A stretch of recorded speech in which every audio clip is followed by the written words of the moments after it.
તારીખ 8 એપ્રિલ 2026 રોજના અનુક્રમમાં આપણે આ શ્રી રામાનુજાચાર્ય કૃત વ્યાસસૂત્રનું શ્રીભાષ્ય જે છે તે જોઈ રહ્યા છે. હવે આમાં આપણે આજે શું જોવાનું છે કે ઉદ્દેશ્ય, એટલે ઉદ્દેશ્ય શું ભાઈ, તો ઉદ્દેશ્ય આપણે શું છે અહીંયા, તો જેને વિશે કંઈ કહેવાનું હોય તે, એટલે ઉદ્દેશ્ય ભાગ કયો, અને વિધેય જે કહેલું હોય તે ભાગ કયો. હવે આના વિશે કંઈક કહેવાનું છે તે ઉદ્દેશ્ય, અને જેના વિશે ઓલરેડી કહેલું છે તે એનો વિધેય. એમાં રામાનુજાચાર્ય કહે છે અત્રે ઉદ્દેશ્ય વિધેય એવું કંઈ છે જ નહીં. રામાનુજાચાર્ય કે આમાં કંઈ ઉદ્દેશ્ય કે વિધેય જેવું આવે નહીં. કશાકને ઉદ્દેશીને કંઈક નવું કહેવાનું હોય ત્યારે જ ઉદ્દેશ્ય કે વિધેય ભાવ સંભવે. કોઈ વસ્તુને લઈને કંઈ નવું કહેવાનું હોય તો એમાં ઉદ્દેશ્ય કે વિધેય સંભવે. હવે હું આ સંજય વિશે મારે કંઈ કહેવાનું હોય તો મારે કંઈ નવું કહેવાનું હોય તો એ મારો કંઈ નવો ઉદ્દેશ્ય થાય. બાકી સંજય મને ને હું સંજયને 15-20 વર્ષથી ઓળખીએ, તો હવે એમાં નવું શું આવવાનું? સમજો, સંજય મારા વિશે 5-10 વાક્ય કહેશે ને હું એના વિશે 10 વાક્ય કહેશે, તો એમાં ઉદ્દેશ્ય કે વિધેય કંઈ નહીં આવે. હવે હા, સંજય કાલે ઉઠીને કંઈ બહુ મોટો માણસ બની જાય અને મારે એના વિશે કંઈ 10 નવી લાઈન કહેવાની આવે તો મારો ઉદ્દેશ થોડો બદલાય. સંજયનો ઉદ્દેશ બદલાયો એટલે મારો ઉદ્દેશ પણ બદલાઈ ગયો કે ભાઈ હવે સંજયને સંજય ન કહેવાય, સંજયભાઈ કહેવા પડશે. બરાબર, સુરતના એમ કહે કે આ પાર્ટીના એમ કહે કે બહુ મોટા એમ કહે કે મેમ્બર છે, અને હવે એમ કહે કે આના પછી એમ કહે કે એ સભાસદ બનેલા છે, તો મારે પછી એમને તમે કહીને બોલાવવા પડે.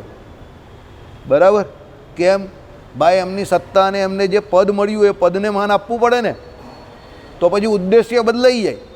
પણ હવે અત્યારે તો હું પણ હરકો ને એ પણ હરકો, આવું ભાઈ બરફા આપણે બેઉ સરખા, હું બાવો ને એ મંગલદાસ.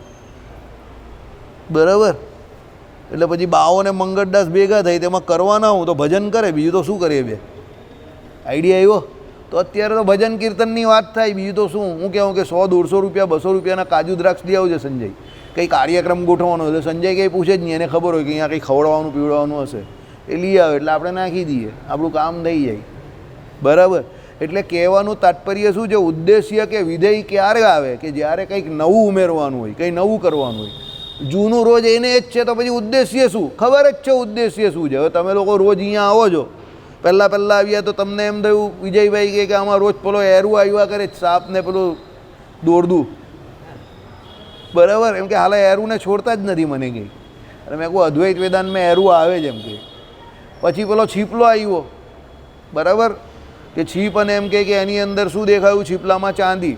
એ છોડ્યું નહીં, એ ચાલ્યું. બરાબર, હવે એ બધું પૂરું થયું અત્યારે, તો હવે એનો ઉદ્દેશ્ય શું? તો રોજ એનું એ પહેલાં અદ્વૈત ચાલ્યું ને હવે એનું ખંડન આપણે કરે છે તે ચાલે છે.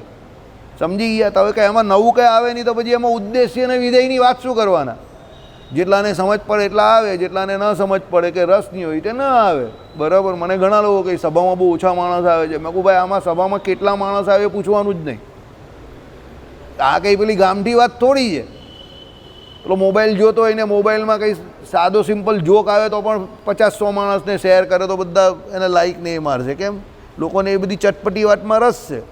આમાં કંઈ ચટપટા જેવું નહીં આવે. આ તો પરબ્રહ્મ પરમાત્મા તત્વની વાત આવે તો આમાં કંઈ બહુ ઓછા લોકોને રસ પડે. ચાલો, એટલે અત્રે તો જે કહેલું છે તે પૂર્વે કારણ પ્રદર્શન પુરસઃ કહેવાય ચૂક્યું છે. એટલે અત્યારે જે કહીએ જ તે કારણ આખું પહેલાં કહી જ દીધું છે.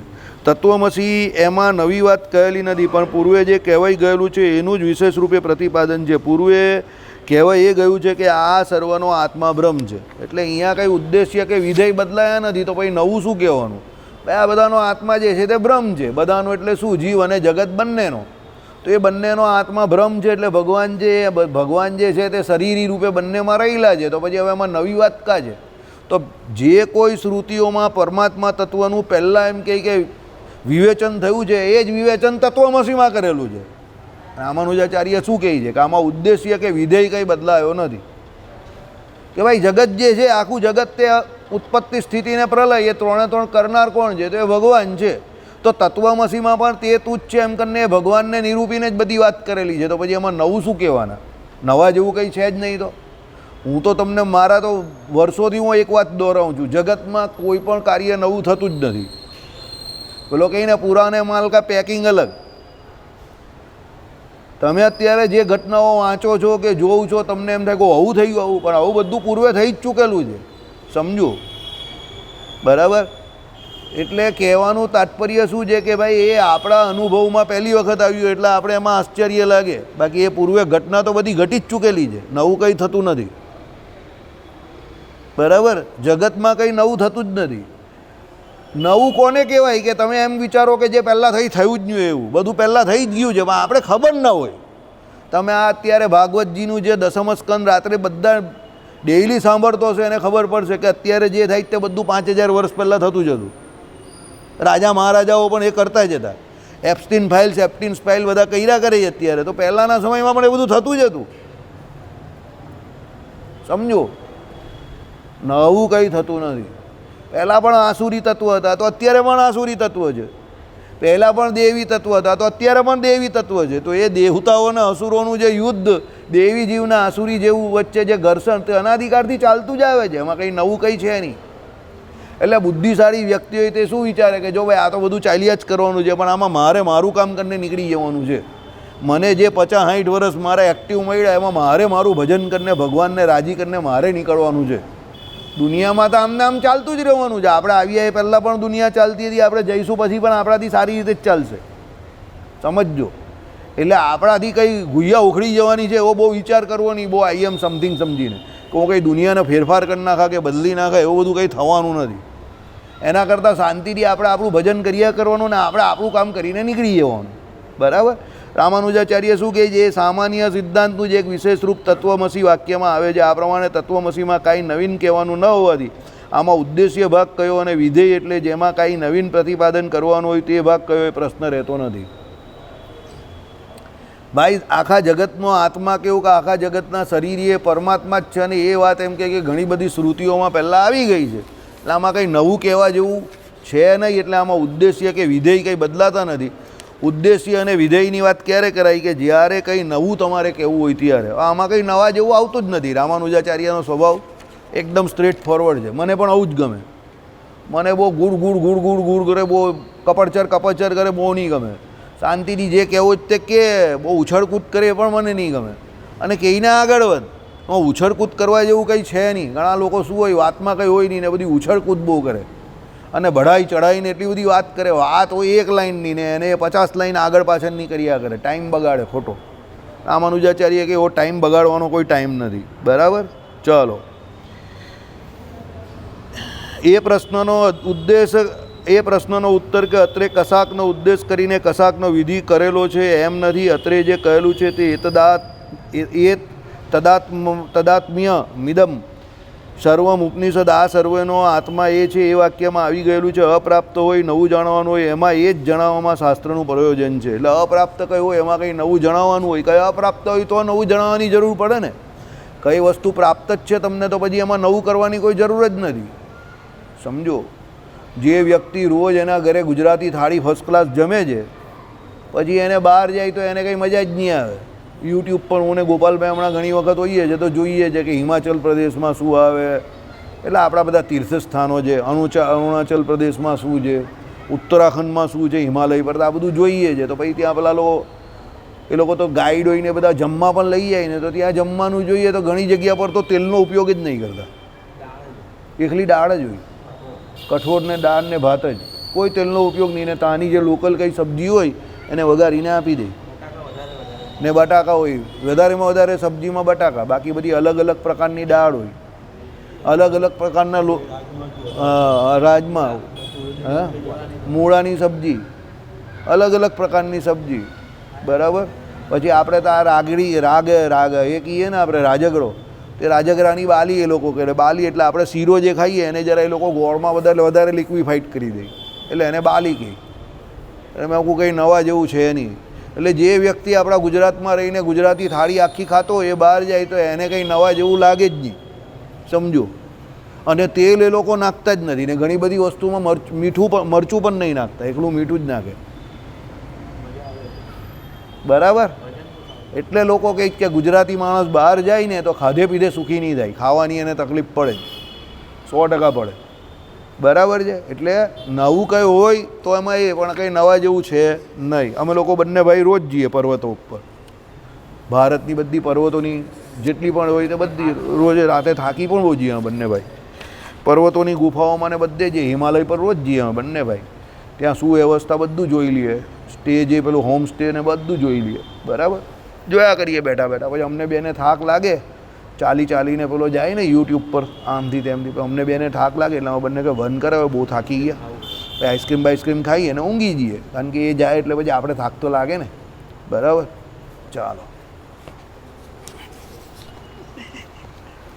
તો પછી હવે જોઈએ ઇદમ સર્વમ ઉપનિષદ. આ સર્વે એટલે એ શબ્દમાં જીવ એટલે સહ વર્તમાન જગતનો નિર્દેશ કરીને એતદાત્મ્યમ, એ શબ્દમાં તેનો એટલે આ સર્વેનો એ બ્રહ્મ આત્મા છે એમ પ્રતિપાદન કર્યું છે. એટલે શું કહ્યું કે ભાઈ આ જીવ અને આ જગત એ બંનેના આત્મા કોણ છે? પરમાત્મા છે. બે શ્રુતિઓ કહી એમાં, પહેલી ઇદમ સર્વમ કહી અને બીજી જે છે કઈ એતદાત્મ્યમ, બરાબર. એટલે શું છે કે આ બધાનો આત્મા જે છે તે, બરાબર. એટલે પહેલાં જીવને વાત કરી સહવર્તમાન, અને પછી કોની વાત કરી? જગતની વાત કરી, બરાબર. આ તો જીતેન્દ્ર કરતાં ફાસ્ટ છે, બરાબર. પહેલાંના પિક્ચરમાં પેલો જીતેન્દ્ર એક ગાયનમાં 5 કપડાં બદલી નાખતો હતો ને, વિજયભાઈને ખબર હોય, ખબર જ ને તમને. આ તો જોની કપડાં બદલીને આવી પણ ગયો. ચાલો કંઈ નહીં, હવે બીજા 2-4 કપડાં બદલતો નહીં હે ભાઈ. હા, જીગન ને જીતેન્દ્ર બંને, એ તો જીતેન્દ્ર ચલા.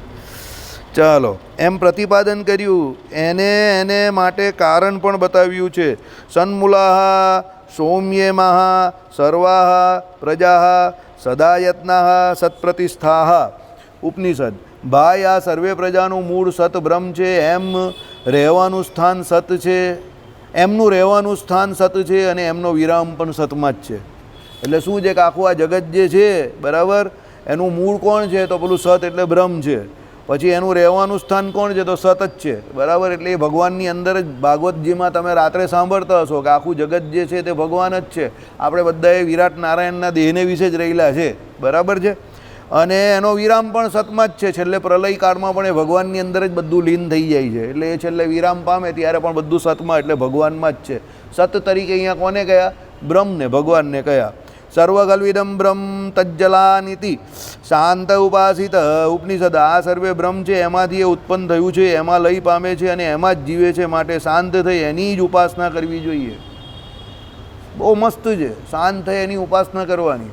યાદ રાખજો, જે શાંત છે એ જ સુખી છે અને એ જ ભજન કરી શકે. આ બધા પર્યાયવાચક શબ્દ છે. જે લોકો અત્યારે શાંત નથી, સમજજો, એ લોકોએ જાણી જોઈને જોરાવરે કરીને અશાંતિને ગલે લગાવી દીધી છે. હવે એ અશાંતિ કેવી છે? તો એ લોકોના શું છે કે સ્ટેપ ફેમિલી જેવી છે. સાવકો પુત્ર હોય ને એના જેવી. તમે સાવકો પુત્ર પહેલાં દત્તક લેવો એને, અને પછી એના લક્ષણો તમારા કુટુંબના ને તમારા લક્ષણો જોડે મળતા આવે નહીં, પણ હવે એને કાયદાકીય રીતે દત્તક તમે લઈ લીધો એટલે ગળે ચોંટી ગયો તમને, એટલે તમે એને છોડી નહીં શકો.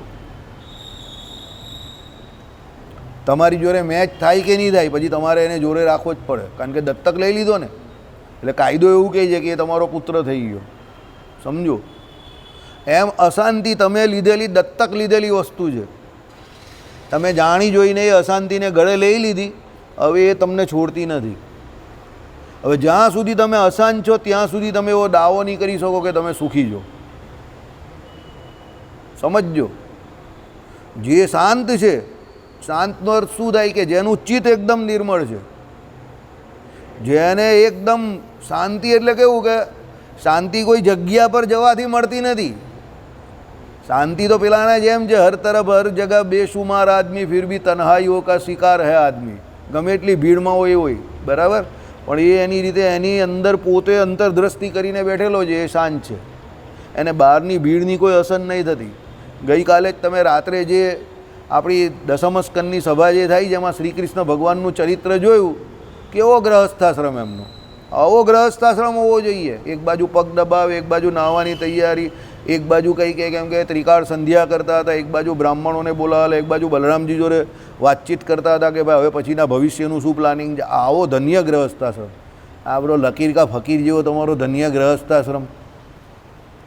દુઃખી થવાવાળો 8 વાગ્યા સુધી બિચારો કામ કર્યા કરે, 9 વાગે ઘરે જઈને પછી ભાખરીને દૂધ ખાવાનું, મને મને, બરાબર. એ કંઈ ગ્રહસ્થાશ્રમ છે? એ તો દુઃખી થવાનો આશ્રમ છે. તમે બીજાનું દુઃખ તમારે ઘરે લઈ આવ્યા, વેચાતું પાછા. જાણી જોઈને નાચતા કૂદતા ગયેલા. સમજ્યા? ગ્રહસ્થાશ્રમમાં શ્રી કૃષ્ણ ભગવાન જેવો હોવો જોઈએ. 16,108 રાણી, કોઈ છોકરાના લગ્ન થાય, કોઈ છોકરીના લગ્ન થાય, બધું જ કરતા હતા એ ભાઈ. અને મસ્તીથી જીવતા હતા, કોઈ ટેન્શન નહીં, કોઈ ચિંતા નહીં. બરાબર? આ ધન્ય ગ્રહસ્થાશ્રમ. આપણે તો પેલો 12 હાંતા 13 તૂટે ને 13 હાંતા પાસે 14 તૂટે. આને પકડવા જાય તો પેલો ચાલ્યો જાય ને પેલાને પકડે તો આ ચાલ્યો જાય. બરાબર? એટલે ધન્ય ગ્રહસ્થાશ્રમ આવો હોવો જોઈએ. ઘોડદો રોડ જેવી સીટી વાગવી જોઈએ એમ કાનમાં. પછી રામ ગોપાલ વર્માની પિક્ચર ચાલે, ગોલી માર દે ભેજે મેં, તો પછી એ થોડી કંઈ ધન્ય ગ્રહસ્થાશ્રમ છે, એ તો દુઃખી ગ્રહસ્થાશ્રમ. બરાબર? હા, આ તમને એક ફરક બતાવી દીધો. જે થોડી ઘણી પિક્ચર પહેલાં જોતો હશે એને ખબર પડે. ગ્રહસ્થાશ્રમની પણ આ વ્યાખ્યામાં આવે. સમજી ગયા? થોડું ઘણું બધું જાણવું જરૂરી છે દુનિયામાં. એવું જરૂરી નથી કે ભાઈ એક જ વસ્તુ પકડી રાખો એટલે તમને વ્યાખ્યા કરતાં ફાવે. સમજ્યા? એ શ્રી કૃષ્ણ ભગવાને બહુ સરસ વસ્તુ બતાવેલી છે કે તમે બહાર ક્રિયા ગમે તે કરતા હો, એટલે એને નારદજીએ શું કહ્યું? તમે સર્વે યોગીઓના આત્મા છો, યોગેશ્વર છો. બહાર તમે ગમે તે ક્રિયા કરતા હો, અંદરથી શાંતિ હોવી જોઈએ. એ શ્રી કૃષ્ણ ભગવાને બતાવેલું છે. કેટલા બધા યુદ્ધ કરી નાખ્યા, છોકરાને તા છોકરા, છોકરાને તા છોકરા. એ લોકોને તા પાછી એ લોકોના ફેમિલીનો એક બહુ સૌથી મોટો કંઈક કોઈનો શ્રાપ કે શું હતું, એ લોકોને જેટલાના લગ્ન થાય લગ્નમાં ધમાલ જ થતી હતી. ભગવાનના કુળમાં ભગવાનના બધા લગ્નમાં ધમાલ, એના છોકરાના લગ્નમાં ધમાલ, છોકરાના લગ્નમાં ધમાલ, બધે જ ધમાલ. આ લોકો આલા લગ્ન કરે જ ને તોફાન થાય છે. બરાબર?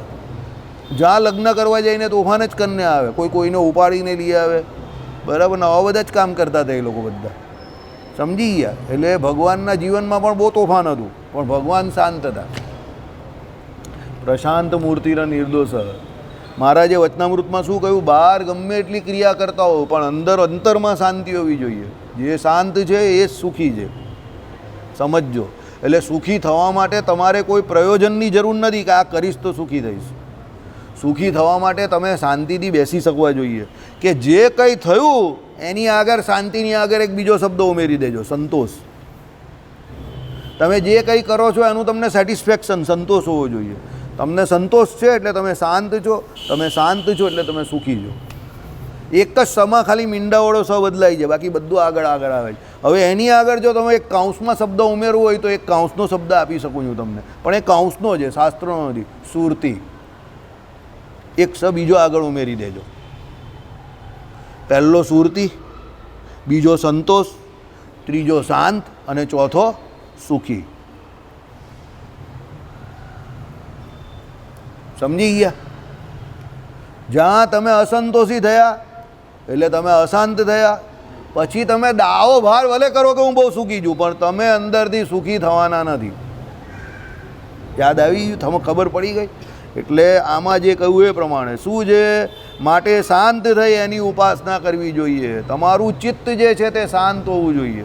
આમ તેમ ઉછાળા નહીં મારવું જોઈએ, તો જ ઉપાસના થાય, ભજન તો જ થાય. ભજનનું સુખ કોને આવે? કે જેને અત્યારે પોતે જે કંઈ કરી રહેલો છે એમાં પૂરેપૂરી તૃપ્તિ છે, પૂર્ણકામપણું છે. જે કંઈ પૂર્ણને ભજીને પૂર્ણકામપણું થાય જ તમને. પછી તમારી લાઈફમાં પેલા ઝીકઝેક ગ્રાફ આમાં આવતા હોય ને, ઊંચા ઊંચા ઊંચા નીચા ઊંચા. તમે ભલે દાવો કર્યા કરો કે હું બહુ ભજન કરું છું, કે હું બહુ ઉપાસના કરું છું, મને બહુ શાંતિ છે, પણ એ ગ્રાફ પેલો ઝીકઝેક હોય ને તે તમારી શાંતિમાં પણ ઝીકઝેક જ હોય. સમજો? એટલે જીવનની ઓછપ જે છે તે તમારાથી પૂર્ણ થવાની નથી. જીવનની ઓછપ પૂર્ણ વ્યક્તિ જ પૂર્ણ કરી શકે. એ પૂર્ણ કોણ છે? ભગવાન છે. એટલે કેન્દ્રમાં ભગવાનને રાખો. આ ઉપનિષદનું જ વાક્ય છે. જો આ સર્વે બ્રહ્મ છે, એમાંથી એ ઉત્પન્ન થયું છે, એમાં લઈ પામે છે. હવે બધું ભગવાનનું જ છે ને એમાં જ લઈ પામવાનું છે. તો તમે ને આપણે મળીને પણ શું ઉખાડી લેવાના? શું ગુయ్યા ઉખાડી લેવાના તમે ને હું? આપણો જે રોલ છે, આપણે જે કરવાનું છે એ કરી છૂટવાનું, પણ પછી એમાં કંઈ બહુ જીવ બાળવાની જરૂર નથી. સૌથી પહેલાં તો બીજાનું જોવાનું જ બંધ કરી દેવું, ગોળાના ડાબડા પહેરી દેવું. તમારે જે કરવાનું જ તેમ મારી જેમ આમ સીધું જ જોવાનું, આજુબાજુ જોવાનું જ નહીં. મને કોઈ બીજા વિશે વાત કરે ને તો બહુ ત્રાસ લાગે. હાલા મને એમ થાય કે બીજા વિશે કેમ વાત કરતો હશે, ને મને કરે એમાં તો બહુ જ ત્રાસ લાગે. મને બીજાની વાત સાંભળવામાં કોઈ રસ જ નહીં, રિયલી કહું. એટલે હું વખાણ કરવા નહીં કહેતો આ, પણ મને એમ ત્રાસ લાગે એનો. મને એમ થાય કે બીજાનું મને શું એમ કહેતો હશે, મને એવું લાગે. કારણ કે મને એક જ વસ્તુ ખબર કે મારે જે કરવાનું છે તે મારે નક્કી કરવાનું છે. સમજો? બીજા પાસેથી આપણે ઇન્સ્પિરેશન લઈ શકીએ કોઈ સારો વ્યક્તિ હોય તો, પણ ડુપ્લિકેશન નહીં કરી શકીએ, ઇમિટેટ નહીં થઈ શકે. સમજો, કોઈ પણ વ્યક્તિને તમે ઇમિટેટ નહીં કરી શકો. તમે મારા જેવા નહીં થઈ શકો, હું તમારા જેવા નહીં થઈ શકું. હા, કોઈ એવા ગુણ હોય, ક્વોલિટી હોય તે મેચ થતી હોય, બાકી ઇમિટેટ નહીં થઈ શકે. એટલે બીજાને જોવાનું બંધ કરી દેવાનું, શાંત રહેવું, અને એ જ ઉપાસના કરી શકે છે. ઉપાસના એટલે ભગવાનનું ભજન. બાકી આજુબાજુ ઉપર નીચેવાળાનું જોશો તો ભજન નહીં થશે, ઉપાસના નહીં થશે. ઉપાસના નહીં થશે તો પછી મોક્ષ પણ નહીં થશે. મંદિરે તો મિકેનિકલી આવી જશો, માળા પણ ફરી જશે, દર્શન પણ થઈ જશે, પ્રદક્ષિણા પણ થઈ જશે, સત્સંગ પણ થઈ જશે, પણ સુધારો કે શાંતિ ન થશે. બરાબર? હાસ પેલી જે કહેવાય ને, હાસ, એ હાસ વળવી જોઈએ. કોઈ પણ કામ કરો તે એ હાસ નહીં વળશે, શાંતિ નહીં થશે. તો કારણ કે આખી દુનિયામાં સૌથી વધારે શાંત જગ્યા કઈ? તો આ જ છે. હવે તમને જો અહીંયા પણ જો શાંતિ નહીં થતી હોય અને અહીંયા પણ તમે કંઈ ને કંઈ એવું કારણ અશાંતિનું શોધી નાખતા હો, તો ભાઈ તમને કાં શાંતિ મળવાની? તમે વિચાર કરો. જે માણસ ઝેર ખાઈને નહીં મરે તો હવે એ શું કરવાનું? તેરા તો બેડ લકી ખરાબ હે, તેરા તો ઝેર બી ડુપ્લિકેટ નીકળ્યા. એમ જે માણસ મંદિર આવીને શાંત નહીં રહી શકતો હોય તો હવે કાં શાંત થવાનો? સમજો, હું નહીં, ઉપનિષદ કહે છે એ શાંત જે છે તે જ ઉપાસના કરી શકે છે. બરાબર? ચલો, એમાં જેવું કહ્યું છે તેવું જ અહીં પણ છે. શું? તેમજ બીજી શ્રુતિઓ પણ બ્રહ્મ અને બ્રહ્મ ઉપરાંત ચિત્ત અચિત વસ્તુ એ બેના શરીર આત્મભાવરૂપી તાદાત્મ્યનું પ્રતિપાદન કરે છે. એ શ્રુતિઓ નીચે પ્રમાણે છે. બ્રહ્મ એ આત્મા અને ચિત્ત અચિત વસ્તુ એ એનું શરીર. શરીર અને આત્મા વચ્ચે જે રીતે તાદાત્મ્ય છે એવું જે બેની વચ્ચે છે. આ પ્રમાણે રામાનુજાચાર્ય સઘળી તાદાત્મ્યવાદી શ્રુતિઓનો અર્થ કરે છે. બરાબર? બ્રહ્મ એ શું છે? શરીરી, અને આત્મા અને જગત જે છે તે એનું શું છે? શરીર છે. બંને વચ્ચે કેવો સંબંધ છે? જેમ આપણા આત્માનો એટલે આપણો પોતાનો સંબંધ આપણા શરીર જોડે છે. શરીર આપણું જે છે તે આત્મા વગર રહી શકતું નથી, આત્મા જે છે તે શરીર વગર નહીં રહી શકતો. એવો જ સંબંધ બ્રહ્મ અને જગત અને જીવનો છે. તમે કોઈ દિવસ કોઈ એમ કહી કે ભાઈ ભગવાન કાં છે, તો આપણે જે છે તે જ ભગવાન હોવાનો સૌથી મોટો પુરાવો છે. આ જગત એક્ઝિસ્ટિંગ વર્લ્ડ તમને જે દેખાય છે ને, એમાં બધું જે કંઈ જેવું છે તેવું ને તેવું દેખાય છે. સવાર પડે ને સૂર્યનારાયણ એના સમય પર આવી જાય છે, રાત પડે ને ચંદ્રમા આવી જાય છે, ચંદ્રમાની કળામાં જે વધઘટ થાય છે, આ નક્ષત્રો જે તમને દેખાય છે, આ ગ્રહો તમને જે દેખાય છે તે, આ સપ્તર્ષિઓ જે કંઈ જે છે તે, બરાબર? આ ચંદ્રમાની ચાંદની જે તમને દેખાય છે, આ અત્યારે ગરમીની સિઝનમાં ગરમી આવે તે તમને, એના પછી વરસાદમાં ચોમાસામાં વાદળા બંધાશે, આકાશમાં ગાજવીજ થશે, વરસાદ થશે. આ વર્ષે તો ઘણા બધા તમને વાવાઝોડા અને તોફાન પણ જોવા મળશે. બરાબર? હવે આ બધા તમને જે કોઈ પણ ફેરફાર પ્રકૃતિમાં દેખાય છે, તો એ પ્રકૃતિનો કોઈ કારક કોઈ કરતા હોય તો જ દેખાય ને. તો એ પ્રકૃતિના કર્તા તરીકે પરમાત્માને કયા છે? જગતના. અને જીવ, આપણે બધા જે કોઈ હાલીએ છીએ, ચાલીએ છીએ, રોજ નવું નવું કંઈ ને કંઈ કરવાની પ્રેરણા લઈએ છીએ, ઈચ્છાશક્તિ, ક્રિયાશક્તિ, જ્ઞાન શક્તિ લઈને આગળ વધીએ છીએ, તો આપણે પોતે પરમાત્મા હોવાનો સૌથી મોટો પુરાવો છે. આપણે જીવન છે તો પરમાત્મા તો હોય જ ને. સમજો, ભગવાન વગર તો શક્યતા જ નથી આપણા બંનેની, જીવ અને જગત બેઉની. કારણ કે આપણા બંનેના આત્મા એટલે આપણા બંનેના જે કોઈ શરીરી ધારક, નિયંતા અને શેષી એ કોણ છે? એ પરમાત્મા છે. એટલે ભગવાનના ભક્તે કોઈ દિવસ એવો શક નહીં કરવો કે ભાઈ ભગવાન છે કે નથી. નાસ્તિક લોકો ભલે કરે, નાસ્તિક જોડે આપણે કોઈ લેવા દેવા નથી. જેને શાસ્ત્રની આ મર્યાદા નથી એ વ્યક્તિ જોડે કોઈ પણ પ્રકારની કોઈ પણ ચર્ચા નહીં કરવી. 210મા શિક્ષાપત્રીના શ્લોકમાં ભગવાને શું કહ્યું? બોલ, 210મા શ્લોકમાં શિક્ષાપત્રીમાં શું કહ્યું?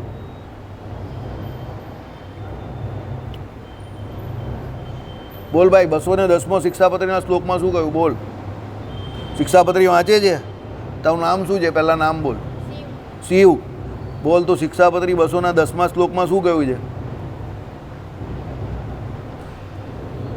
શિક્ષાપત્રી ઉચક અહીંયાથી 210મો શ્લોક કાઢ ને આને વંચાવ. એમ કંઈ બેસી રહી તે થોડું ચાલે. બરાબર?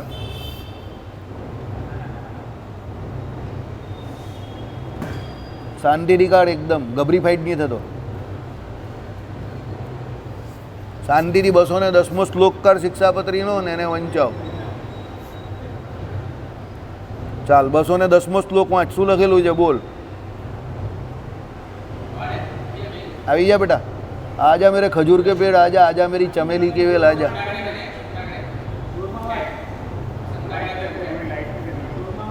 જોરમાં વાંચ, ચાલ 210 વાંચ. અને આ જે અમારી શિક્ષાપત્રી જે જે તે દૈવી સંપ્રદાયે કરીને યુક્ત જે જન હોય તેને આપવી, અને જે જન આસુરી સંપ્રદાયે કરીને યુક્ત હોય તેને તો ક્યારેય ન આપવી. બરાબર. હવે એનો અર્થ શું થાય? બોલ દીકરા, ચાલ તું જ બોલ, શાંતિથી એકવાર વાંચને બોલ.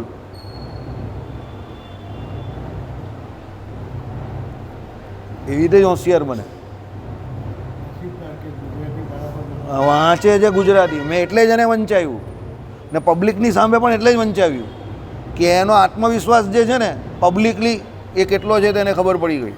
બોલ દીકરા, એનો અર્થ શું થાય? ચાલ શાંતિથી બોલ, ગભરાતો નહીં.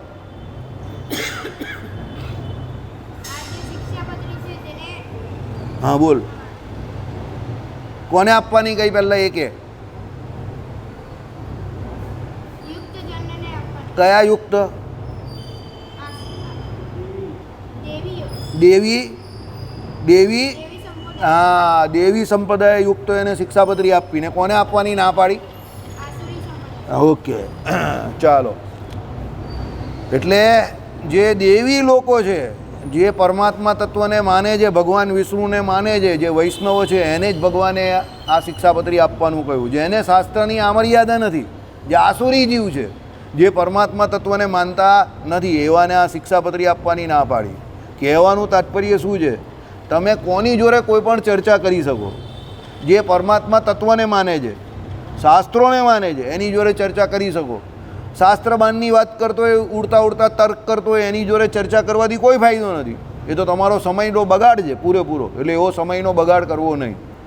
મુમુક્ષુ જન હોય તો મુમુક્ષુને તમારે પરમાત્મા વિષયક કોઈ પણ ચર્ચા કરવી હોય તો સમય કાઢીને કરી શકો છો. કારણ કે એ એની મુમુક્ષુતામાં વધારો કરનારો છે, એ એના કલ્યાણના માર્ગમાં આગળ લઈ જનારો છે. પણ જે ખાલી ટાઈમપાસ માટે કે ઠેકડી ઉડાડવા માટે ધર્મની કે સનાતન સંપ્રદાયની કે આપણા સંપ્રદાયની કે આપણા ઈષ્ટદેવની ઠેકડી ઉડાડવા માટે કંઈ પણ પૂછે, એને કંઈ કહેવાનું બેવાનું નહીં. એને તો જાટક એની તો ધૂળ ખંખેરિયા કરવાની. બરાબર. એટલે આમાં શું કહ્યું કે ભાઈ એ ભગવાન જે છે તે જ સર્વના શરીરી છે. એ પ્રમાણે શાસ્ત્રોમાં જે કહ્યું એ પ્રમાણે જ થાય છે. જીવ અને જગત એ બંને ભગવાનનું શું છે? શરીર છે. એટલે જીવ પણ કોઈ દિવસ સ્વતંત્ર નથી અને જગત જે છે તે પણ કોઈ દિવસ સ્વતંત્ર નથી, એકલું નથી. તમે જગત બોલો એટલે અંદર જગદીશભાઈ આવી જ જાય. કેવી રીતે? દાખલા તરીકે તારા મકાનનો નંબર બોલ. તું જે મકાનમાં રહી જ ને, તારા ઘરનો નંબર બોલ. ઘરનો નંબર શું છે તારા? બોલ. હા, 3/,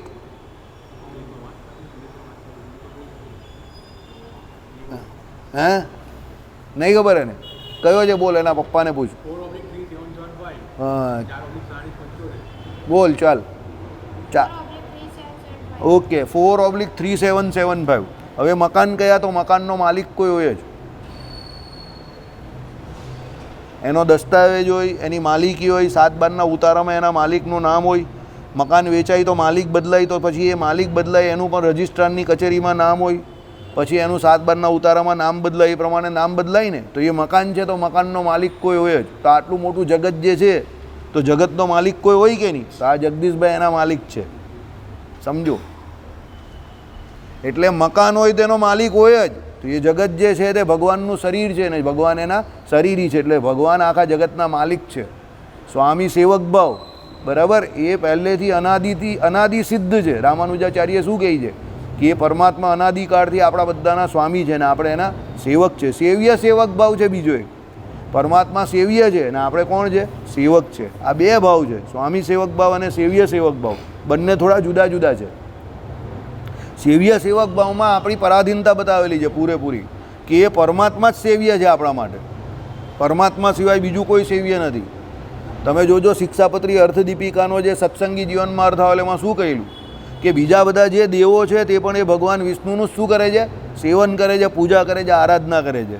એટલે ભગવાન જે છે તે ધણીના પણ ધણી છે, બધાના ધણી છે. તો આપણે એ ભગવાનના એમ કહીએ કે શું કરવાની છે? સેવા કરવાની છે. નિજાશ્રિતા નામવાળા શ્લોકમાં લખેલું કે એ ભગવાનનો કોઈ ધણી નથી અને એ ભગવાન જે છે તે આપણા સર્વ મંગળને વિસ્તાર કરનારા છે. એટલે એ સર્વેશ્વરેશ્વર છે. એટલે જગત હોય કે જીવ હોય, કોઈ પણ બે નામ નથી, અનાથ નથી. આપણે ત્યાં વૃંદાવનમાં તમે જાઓ તો કોઈ વ્યક્તિ પોતાને અનાથ કહે ને તો સાધુ સંતો એને ટોકે, નહીં, અનાથ કોઈ નથી આ દુનિયામાં. ભગવાન જે છે તે આખા જગતના માલિક છે. જો તે ભગવાનની શરણાગતિ સ્વીકારી તો તું અનાથ નથી. બરાબર? અનાથ કોણ છે? તિલક ચાંદલા વગરનો, કંઠી નથી પહેરી એ, જેને દીક્ષા મંત્ર લીધા નથી મારા શ્રી પાસે તે, જે દીક્ષા મંત્ર બોલતો નથી એ અનાથ છે. આપણે બધા સનાથ છે, આપણે કોઈ અનાથ નથી. બરાબર? એટલે વૈષ્ણવ સંપ્રદાય જેટલા પણ છે એમાં દીક્ષા વિધિ રાખેલી છે. જેટલા વૈષ્ણવ સંપ્રદાય છે એમાં તુલસીની માળા રાખેલી છે, સાઈઝ કે બેવડી ને એ બધી રીત અલગ અલગ છે. આ તિલક ચાંદલા રાખેલા છે. આ શું છે? જેમ સધવા સ્ત્રી પોતે પોતાના ચિહ્નો જે ધારે, સુહાગન સ્ત્રી, તેમ આપણા આ બધા ચિહ્નો છે કે ભાઈ આપણે બધા કોણ છે? સનાથ છીએ, અનાથ નથી. બરાબર? તમારે બી સનાથ થવાની જરૂર છે, અનાથ નહીં રહેવાનું. હવે તિલક ચાંદલો કરો, માળાવાળા કંઠીની પહેરો, તમારો ચહેરો બહુ સરસ છે, વધારે રૂપાળા લાગશો. ચાલો, હવે બીજી શ્રુતિઓ જે કહે છે તે અંતઃ પ્રવિષ્ટ શાસ્તા જનાનામ સર્વાત્મા યસ્ય યહ પૃથ્વીયામ તિષ્ઠન પૃથ્વીયા અંતરો યમ પૃથ્વી ન વેદ યસ્ય પૃથ્વી શરીરમ જો યસ્વ પૃથ્વી શરીરમ. આ કેમાં આવે છે? પ્રથમના 64માં વચનામૃતમાં ભગવાને આ શ્રુતિ લખેલી છે. યસ્ય અક્ષરમ શરીરમ યસ્ય પૃથ્વી શરીરમ યસ્યાત્મા શરીરમ. એ આત્મા મારું શરીર છે, પૃથ્વી મારું શરીર છે, અક્ષર મારું શરીર છે. આ બધી શ્રુતિઓ ભગવાન શ્રી હરિએ ટાંકેલી છે વચનામૃતમાં. યહ પૃથ્વી મંતરો યમયતી સત આત્માન અંતર્યામૃતમ મૃત ય આત્મની તિષ્ઠન આત્મનો અંતરો. ચાલો, બહુ ઘણી બધી શ્રુતિઓ છે, આપણે એના અર્થ સમજીએ. 2 મિનિટમાં અર્થ સમજીએ. અંતરમાં પ્રવિષ્ટ એવો જનોનો શાસ્તા નિયામક. અંતરમાં એટલે આપણા અંતરમાં જે જીવની વિશે જે રહ્યા છે તે જનોનો શાસ્તા. શાસ્તા એટલે નિયામક, એનું શાસન કરે. તે કોણ છે? ભગવાન છે. આપણા અંતરમાં રહીને આપણું શાસન કરે છે. એટલે તમે જુઠ્ઠું નહીં બોલી શકો કે એ ભગવાન એ મેં નહીં કર્યું. ભગવાન કહે તું જો ભી કુછ કર રહા હૈ મુझे દિખાઈ દે રહા હૈ. અને એ સાક્ષી રૂપે અંદર રહેલા જ છે. એટલે તમે જે કંઈ કરો એના સાક્ષી અંદર ભગવાન છે જ. સર્વનો આત્મા એટલે દરેક જીવમાં એ ભગવાન રહેલા છે, બધાનો આત્મા છે. જે પૃથ્વીમાં રહે છે છતાં પૃથ્વીની અંદર જુદો છે. બરાબર? એ પૃથ્વીની અંદર રહેલા છે. એટલે અંતર શબ્દમાં અંતર અને જુદો બંને અર્થ આવે છે અને તેથી અત્રે બંને સ્વીકાર્યા છે. ડૉક્ટર થીબો, બરાબર, જો આપણે કહેતા હતા ને ડૉક્ટર થીબો પશ્ચિમના સૌથી મોટા એમ કે વિચારક છે, એમણે પણ આ ભાષ્ય ઉપર પોતે પોતાના મંતવ્ય રજૂ કરેલા છે. પહેલાં અંતર માટે જુદો અને બીજા અંદરથી શબ્દ મૂકે છે. બંને એક જ અર્થમાં લેવા ઠીક છે. બરાબર? બંને એક અર્થમાં એટલે અંદર જે રહીને નિયમન કરે છે તે શ્રીજી મહારાજે જે અર્થ વચનામૃતની ટીકામાં કરેલો જ ને કે એ ભગવાન કેવા? તો રાષ્ટ્ર રાજા ન્યાયે નહીં, નિયમન કરે તો રાજા પણ આપણા દેશનું નિયમન કરે છે. પણ મોદી સાહેબ બેઠેલા કા છે? દિલ્હીમાં બેઠેલા છે, પણ આપણા અંતરમાં એ પ્રવેશ નહીં કરી શકતા. અહીંયા જ બેઠેલા કેટલા લોકો મોદી સાહેબને ગાળ દેતા હોય તો મોદી સાહેબને ખબર નહીં પડે. બહાર દે તો ખબર પડે ઓનલાઈન, બાકી આમ અંદર ગાળ દે તો કંઈ ખબર ન પડે. પણ ભગવાન તો કહેવાય છે આપણી અંદર રહીને આપણું નિયમન કરે છે. એટલે રાષ્ટ્ર રાજ્ય ન્યાય આપણું નિયમન નહીં કરતા, આપણી અંદર રહીને નિયમન કરે છે. એટલે તમે ભગવાનથી જુઠ્ઠું નહીં બોલી શકો. એટલે તો કહ્યું છે તન કી જાને મન કી જાને જાણે ચિત્ત કી ચોરી. પછી જિસકે હાથ મેં શું આવે દીકરા? બૂટની દોરી. બરાબર? જિસકે હાથ મેં બૂટ કી દોરી. ચાલો, બૂટ કી દોરી કે જીવન દોરી? જીવન દોરી આવે. બરાબર? જેનું પૃથ્વી શરીર છે, જે અંદર જુદો રહી પૃથ્વીનું નિયમન કરે છે. એટલે આખી આ પૃથ્વી જે છે એનું નિયમન કરે, પણ કેવી રીતે? અંદર રહીને. રાષ્ટ્ર રાજા ન્યાય નહીં, આટલું વિશેષ સમજવાનું છે. ભગવાન પૃથ્વીના કણે કણમાં રહ્યા છે, રચકણમાં રહ્યા છે. એ આત્મા તારો અમૃત એટલે મરણ ધર્મ રહિત અંતર્યામી છે. એ ભગવાન જે છે તે અંતર્યામી પણ રહ્યા છે. મરણ ધર્મ એ ભગવાનને નહીં લાગતા. શરીરનું મરણ થાય છે, પણ આત્માને કે પરમાત્માને એ મરણ ધર્મ લાગતો નથી. એટલે મૃત્યુથી કોઈ દિવસ ગભરાવું નહીં. એ તો શરીરની એક અવસ્થા માત્ર છે. જે આત્મામાં રહે છે છતાં આત્માની અંદર જુદો છે, જેને આત્મા જાણતો નથી. એ આત્મામાં રહી છે, આત્માથી જુદો છે અને આત્મા એને જાણતો નથી. આ કેવી વાત છે કે તમારે તમારું પ્રતિબિંબ જોવું હોય તો કેમાં જોવું પડે? અરીસામાં જોવું પડે. બાકી તમે તમારી જાતને નહીં જોઈ શકો. ગોપાલ ગમે એટલો રૂપાળો દેખાય પણ એમ અરીસામાં જ ઊભા રહેવું પડે. કેવો દેખાઉં? એટલે હું કહું લલ્લન ટોપ. બરાબર? બાકી એ એની જાતને નહીં કહી શકે કે હું કેવો દેખાઉં છું. સમજી ગયા? એમ આત્મા જે છે એની અંદર પરમાત્મા રહેલા છે, પણ આપણે આપણા આત્માને એટલે પોતાને પણ નહીં જોઈ શકતા ને અંદર રહેલા પરમાત્માને પણ જોઈ શકતા નથી. ક્યારે જોઈ શકો? ઉપાસના કરો ત્યારે જ જોઈ શકો. ઉપાસના વગર નહીં દેખાય. તમે તમારી જાતને ન જોઈ શકો એટલે ઉપાસના શું છે? પેલો અરીસો છે. જે અરીસામાં આપણે આપણા શરીરને જોઈએ ત્યારે આપણું શરીર દેખાય જ ને, એટલે ઉપાસના રૂપી અરીસો જોઈએ. તો જ્યારે આત્માની અંદર પરમાત્માનું દર્શન થશે ત્યારે જ તમને તમારા સ્વરૂપનું દર્શન થશે. ઉપાસના વગર તમને તમારું દર્શન નહીં થાય. એટલે ઉપાસનાને કોની જગ્યા પર લેવાની? અરીસાની જગ્યા પર. સમજ પડી ગઈ? ચલો 1 મિનિટ. જેને આત્મા જાણતો નથી, જેનું આત્મા શરીર છે, જે અંદર હોય આત્માનું નિયમન કરે છે, જે આત્મા એટલે પરમાત્મા બ્રહ્મ તારો અમૃત અંતર્યામી છે, જે પૃથ્વીના અંતરમાં ફરતો એમ શરૂ કરી મૃત્યુ જેનું શરીર છે, જેને મૃત્યુ જાણતું નથી, એ સર્વે ભૂતોનો અંતરાત્મા પાપ રહિત દિવ્ય દેવ એક નારાયણ છે, એને સર્જીને એમાં પ્રવેશ કર્યો, એમાં પ્રવેશ કરીને સત અને ત્યત થયો ઇત્યાદિ અત્રે પણ. એટલે શું? આખા જગતની એને રચના કરીને પછી એની અંદર એ ભગવાને શું કર્યો? અનુપ્રવેશ કર્યો. એટલે સત એટલે એ ભગવાન જ છે અને ત્યત એ પણ એ પરમાત્મા પોતે જ છે. બરાબર? એટલે ભગવાન સિવાય આમ તમે ટેકનિકલી જોવા જાઓ તો બીજું કંઈ નથી. બાકી બધા જે છે તે સડેલા બાંબુના ટેકા છે. ગોવર્ધન લીલા ખબર છે ને તમને? ભગવાન પેલી ટચલી આંગળીથી ઉચકીને ઊભા રહેલા, પેલા બધાને એમ કે અમારા સડેલા બાંબુના ટેકા પણ કંઈક કામ કરે છે. તો ભગવાનને શું કહ્યું? કનૈયા થોડો આરામ કરી લેતું. ભગવાન કે રહેવા દઉં. કનૈયા થોડો આરામ કરે. ભગવાને જરા ખસે એટલે બાંબુના ટેકા બધા કુરકુર બધી લાકડી ગઈ. પછી પેલા લોકોને થયું કે આપણા સડેલા બાંબુના ટેકા તો આમ જ હતા. બાકી ટેકો કોનો હતો? ભગવાનની ટચલી આંગળીનો. એમાં આપણે બધા શું છે? સડેલા બાંબુના ટેકા.